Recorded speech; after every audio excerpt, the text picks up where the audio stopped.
আমরা দুঃখের সাথে বলতে বাধ্য হচ্ছি, তারাও মজলুম ছিলেন। এখন যারা সরকার গঠন করেছেন, কিন্তু তারা ভুলে গেছেন সেই ফ্যাসিবাদী আওয়ামী লীগের পথ ধরেই তারা হাঁটা শুরু করেছেন। সমাজের সব ক্ষেত্রে তারা বেপরোয়া নির্লজ্জ দলীয়করণ করে দুর্নীতিকে তারা জাতীয়করণ করতে যাচ্ছেন।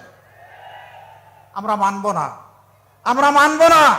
হাসিনা তাড়িয়েছে, যদি ফ্যাসিবাদ আপনারা কায়েম করেন আপনাদেরকেও জনগণ তাড়াবে, আপনাদেরকেও ছেড়ে জনগণ কথা বলবে না।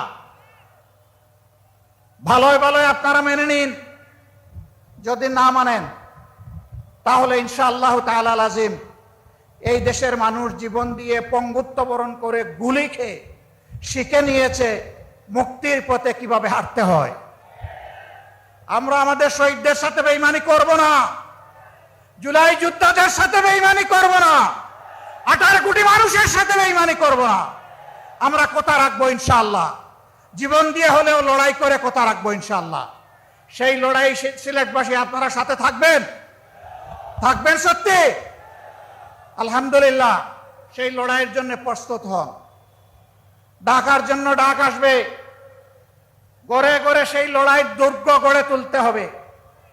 দেশ থেকে ফ্যাসিবাদ, দেশ থেকে চাঁদাবাজ, দেশ থেকে দুর্নীতিবাজ, দেশ থেকে দুঃশাসন দূর না হওয়া পর্যন্ত আমাদের লড়াই তীব্র থেকে তীব্রতর হবে ইনশাআল্লাহ।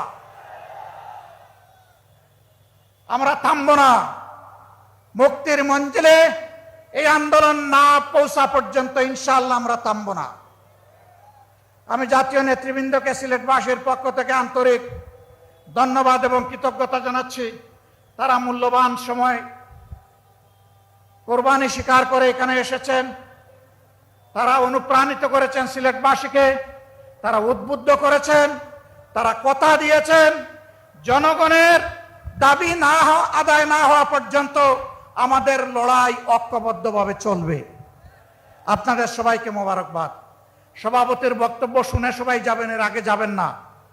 তিনি আমাদের মধ্যে বর্ষিয়ান রাজনীতিবিদ, সকলের চাইতে বয়োজ্যেষ্ঠ। তিনি দেখেছেন ব্রিটিশ আমল, দেখেছেন পাকিস্তান আমল, তিনি বাংলাদেশ আমলের রাজনীতির এক জীবন্ত ইতিহাস। তার কথা শুনে আপনারা যাবেন ইনশাআল্লাহ। আল্লাহ হাফেজ। বাংলাদেশ জিন্দাবাদ। 11 দলীয় ঐক্য জিন্দাবাদ। আসসালামু আলাইকুম ওয়া রাহমাতুল্লাহ।